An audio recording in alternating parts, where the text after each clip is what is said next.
So I was going through my one of my many boxes of memories because I am definitely a memory pack rat, kind of.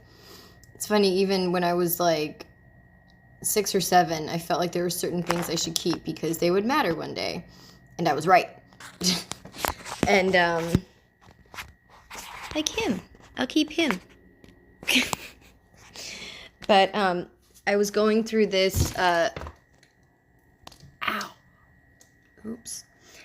I was going through this giant box of stuff, and I found the People magazine that was sold after Michael Jackson had died, and it reminded me of the story that ensued during and after.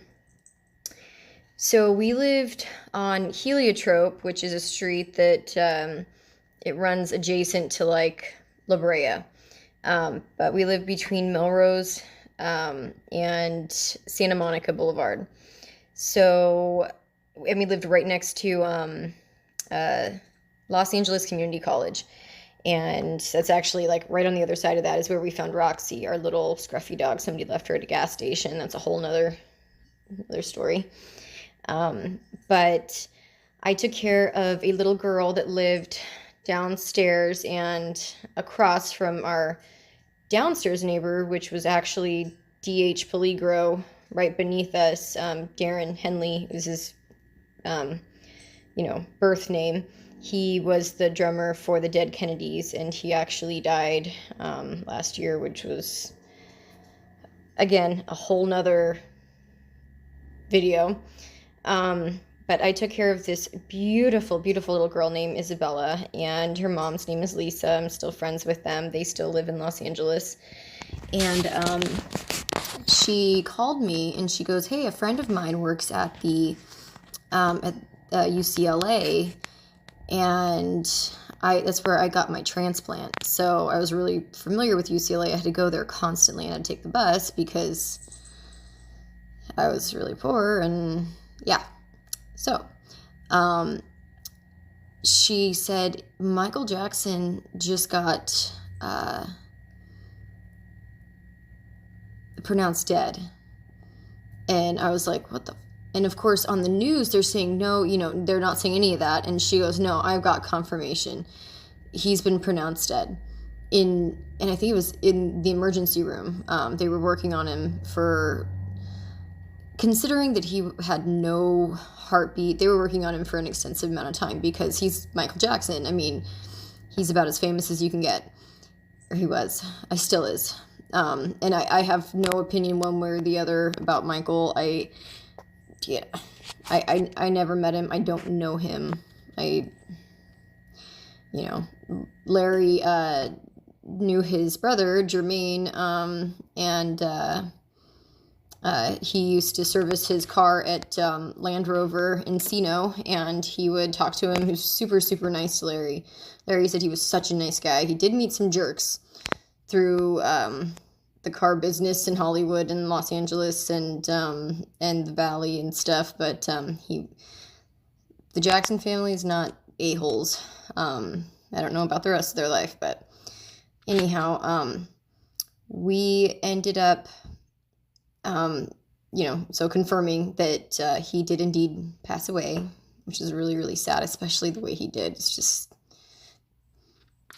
stupid reason to die, and shame on that doctor for doing what was asked. Like, you don't just give a patient what they want. Your job is to take care of them, not just give them what they want. But anyhow, so we hear that they are going to be flying him to, crap, I can't think of what it's the cemetery where all the all the celebrities are buried, and I gotta find it because this just came to my head. I'm not prepared for this, but we got pictures of him, the helicopter carrying him, flying over our apartment, our fourplex. Crazy. So weird. Okay, and I totally forgot that, so now I'm having to add information after the fact, because little Mamba Kitty's on my lap. God, isn't he just so freaking cute? And so is Lottie. Lottie's so cute too. You can't see him because it's too dark in here. Sorry, Lottie. Anyhow, oh, sorry, Mamba. I totally forgot that. So this happened relatively, like, I think it was like a year, maybe 2 years after my transplant. Yeah, two-ish. So I still was having to go there constantly because after you get a liver transplant, they are running labs on you. Well, initially you have to come in every 2 weeks, and that's after being in the hospital for a month.